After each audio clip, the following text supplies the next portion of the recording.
Alright, so today I want to make a list. Now with the recent news of, SNES Mini and N64 Mini and now a Neo Geo Mini, it's good to at least think about what could be in the future. And, well, we already have the Genesis Mini, and I do hope there's a Saturn Mini, but of everything, and I mean everything, the only console that I would actually 100% buy, and I mean fight a child for, is a Dreamcast Mini. Which is kind of odd due to the fact that I obviously own one, but you still can't deny the fact that the Dreamcast is an amazing console. And sure, you could pack this thing with over 80 games like a crappy Genesis and a Mega Drive Mini, which, God forbid, you do not buy those things because AtGames does not know how to make a quality product, but, well, you would expect them to put more care into this one. And by that I mean, well, let's narrow it down to a certain amount of games. And in this case, let's narrow it down to 20. Now I get the NES Classic had, 30. But I feel like the SNES Classic brought a good middle ground here. So instead, we're going to make this into an easy 20 game list. And maybe throw a curveball in there. But, yeah, before we start, this is not a personal list. I mean, it could be a wish list. I could easily, fill it up with all the stuff that I really want and, the actual games that I care about. But no. We got to choose not only the best of the best for the Dreamcast, but the essentials. So, yeah. Some games, and I mean some great games, are going to be left out. Not to mention, let's also be realistic here, because as much as I would love to put every game, licensing and copyright is going to get in the way. So, without further ado, here's the list of the games that I'm pretty sure would make, well, the cut on a Dreamcast Mini. And, let's get to it.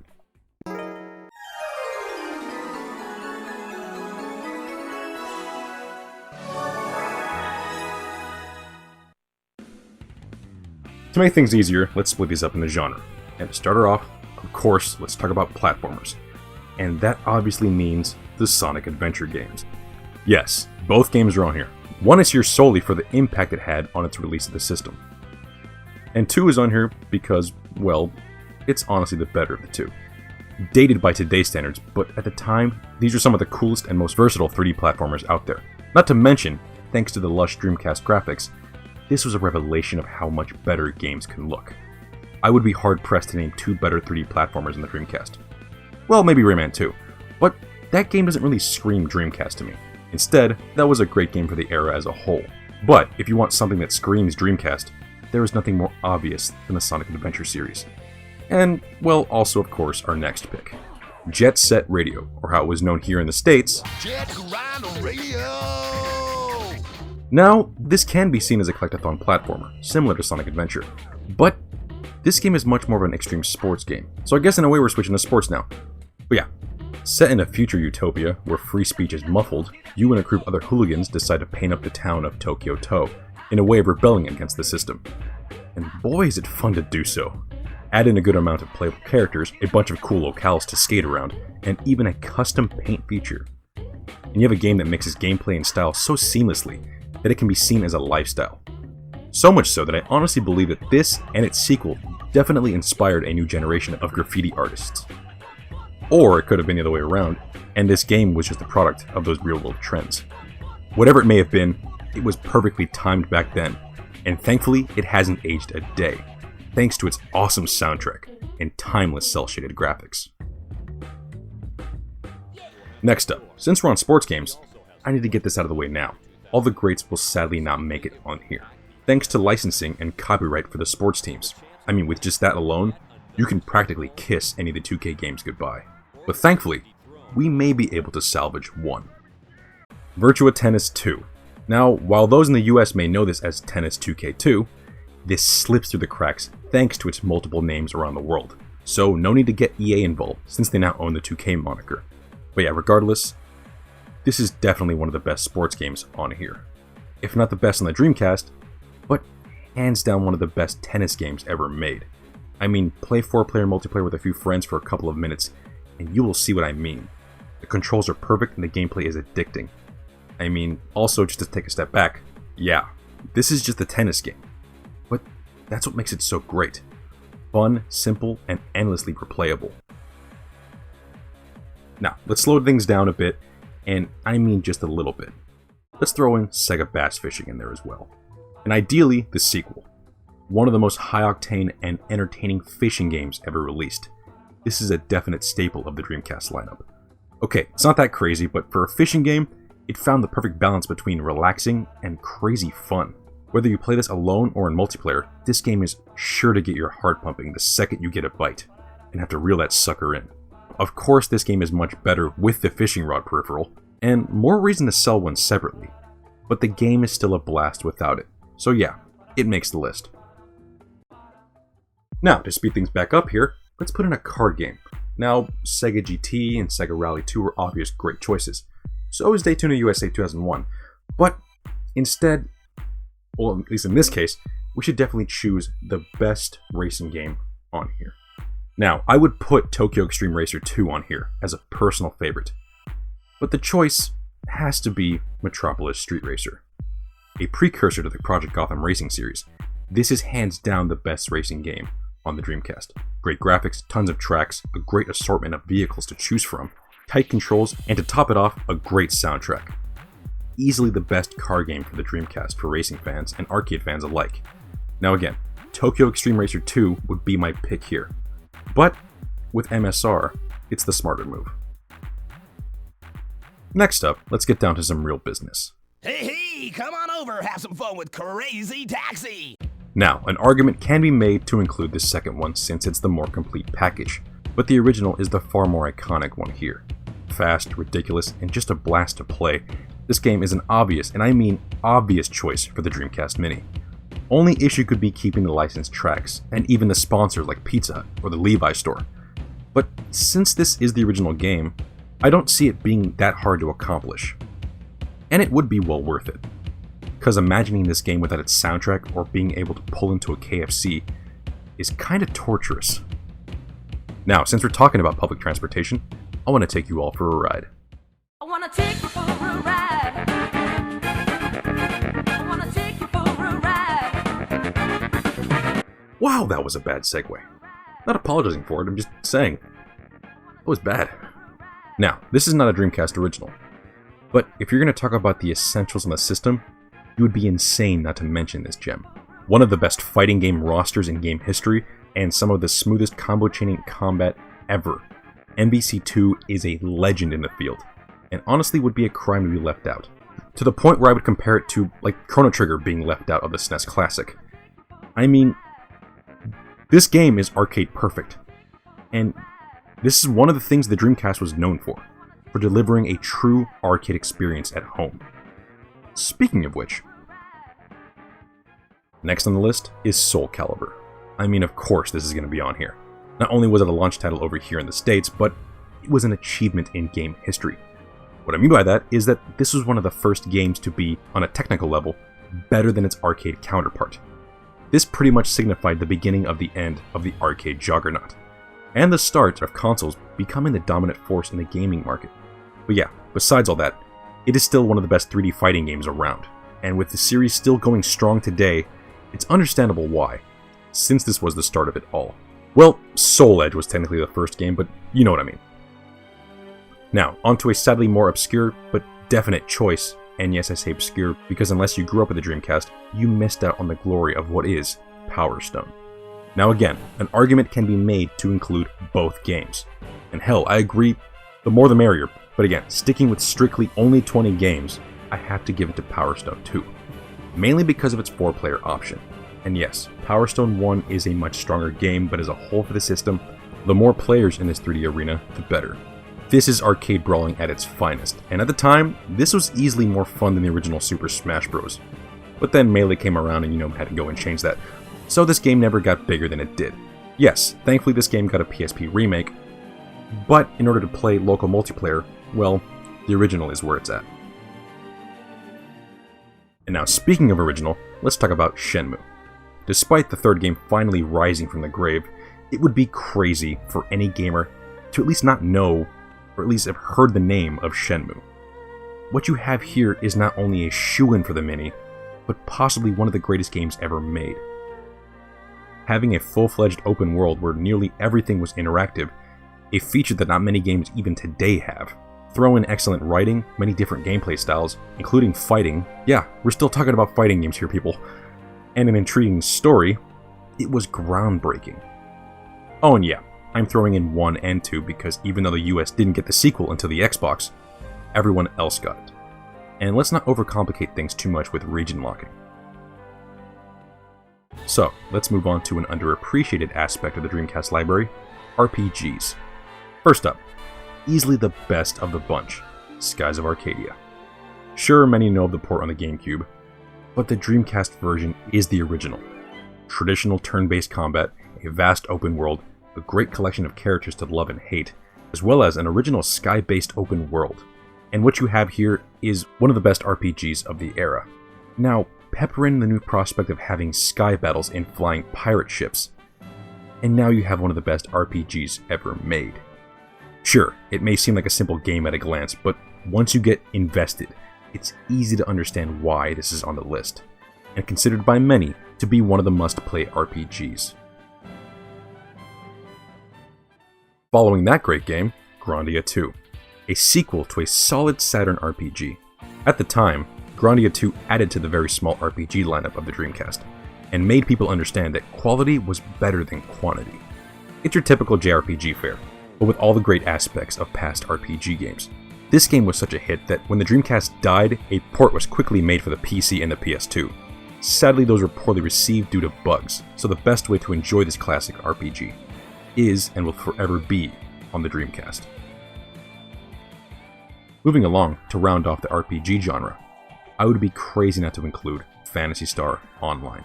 Now you may be thinking, wait, mini consoles don't usually have internet connections, and online multiplayer is a huge part of what makes this game great. Well, wouldn't it be fitting, since the Dreamcast was one of the first consoles with a full-fledged internet connection and online multiplayer, that the Dreamcast Mini would follow suit?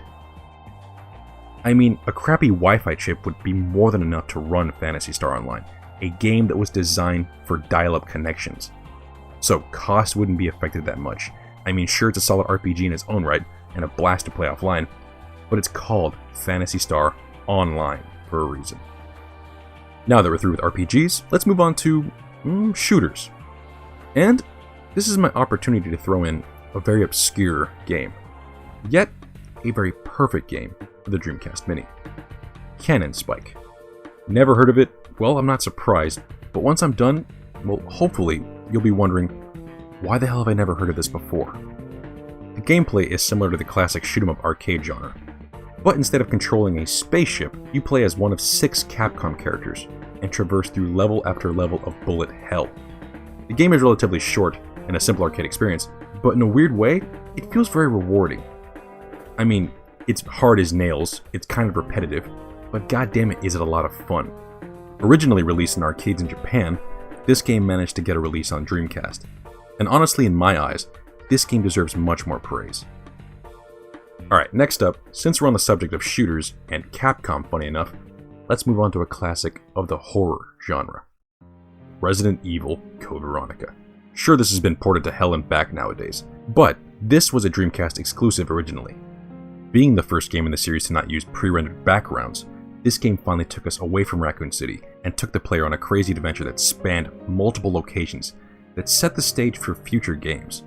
Sure, nowadays this is just another entry in the long-running series, but at the time, this was the quintessential survival horror game for the system. I mean, we got Resident Evil 2 and 3 re-releases on the Dreamcast, but Code Veronica was the new technically advanced one. Amazingly crafted spooky areas, tons of zombies to mow down, and a good story arc that fits in with the rest of the series makes this a solid choice. So again, in my weird way of segueing things, this is technically a puzzle game. So now we're on puzzle games.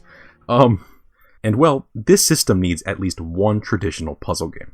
And what else would that game be, other than Choo Choo Rocket? Not only is this the best puzzle game on the Dreamcast, but honestly it's an underrated classic in the genre. I mean, seriously, no one talks about this game, and honestly, I don't understand why it wasn't ported more back then. I mean, you can pick up this game on the Game Boy Advance and any mobile device nowadays, but this should have been as big as something like Bejeweled.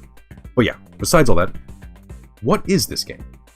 Well, it's your job to lead a mouse to the end of a maze while avoiding a cat. That is it. It's stupid simple, and yet, as the game progresses, it gets harder and harder. Oh, and did I mention this game also has 4-player online multiplayer? This game is a clear essential of the Dreamcast library, and at the time, there was nothing like it. Speaking of nothing like it, Space Channel 5. While this is not a favorite of mine, it's still an iconic Dreamcast title. And it's probably because of how weird it is. Essentially, button DDR, the player takes control of a news reporter as she fights off an alien threat. Yeah, like I said, very weird. But also, this game is very dated.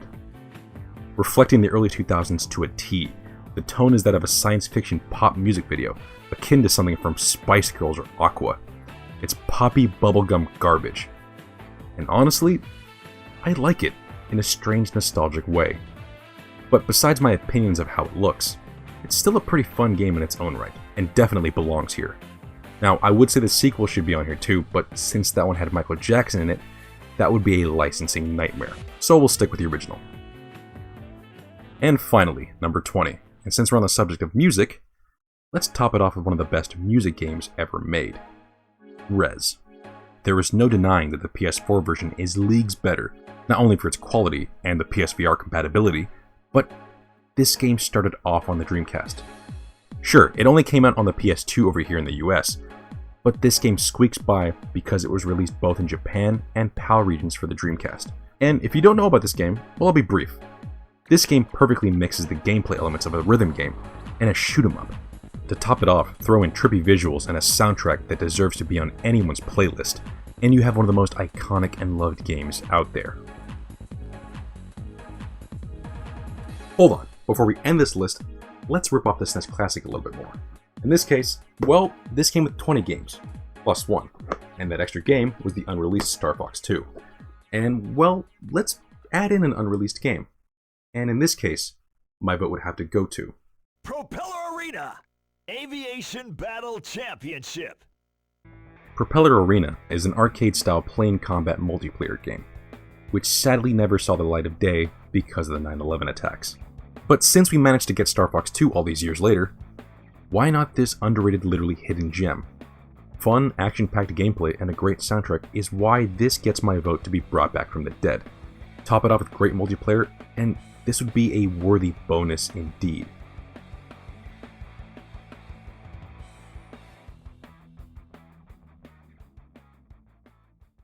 Well, that's the list. And now, some honorable mentions. A clear candidate would be House of the Dead 2. Or in this case, Typing of the Dead. An essential game for sure, but it requires a keyboard. So that is a no-go if you want to keep things cost-friendly and not cumbersome. Although leaving a USB port open to connect, well, pretty much any keyboard does leave the option open. And if that was the case, then yeah, throw it in there. Next up, of course this game should be on here, Ikaruga. But it was never released outside of Japan, and honestly would not be missed on here, since its claim to fame is on another system. Project Justice. Yeah, this should be on here. But since the fighting game roster is pretty much full up, this can be benched, but this one actually hurts me to bench, because I absolutely adore this fighting game. So much so that I hope to one day actually buy a physical copy for this game. And if you look up the going price for it now, you'll understand how serious I am here. And finally, Sega Smash Pack Volume 1. An obvious safe choice, but hey, if it does make it on here, well, cheating, but still, I have no problems with it. Well, and that's pretty much it. Now, if I were to say when this thing was going to release, I would be willing to bet September 9th, 2019, the 20-year anniversary of when it came out over here in the States. Now, again, this is just the pipe dream, this is the rumor, but if it does happen, I mean, it would be great. And again, the rumors really started with CES last year, the fact that, Retrobit was pretty much making brand new controllers and stuff. So it's not too far off to believe that this might be, an actual possibility. I mean, Neo Geo is getting one. And hell, even the PS1 has been rumored to possibly get one. Future video fodder. But regardless, yeah, this would be a great console. And yes, if it didn't happen, we didn't end up getting a Dreamcast Mini, I mean, I'm all set. But that's not the point. The point is, this thing was killed way before it should have been, and Honestly, getting a plug-and-play version of this would be just amazing. Not only for, you know, gamers like me or for collectors, but just releasing this to a mass market would definitely at least show people how great the Dreamcast was. And with a system this great and this legendary, it definitely deserves it. I mean, so much so to the point that this thing is not even dead yet. The PS2 did come and kick its ass, but games are still being released for this thing. So that's kind of a testament to how great this thing is. But yeah, hopefully it happens. If it happens, I'm gonna be there day one, 100%. But yeah, that's pretty much it. Oh, whatever. Regardless, that's the video. Thank you for watching. Like, comment, and subscribe. And I'll see you guys later.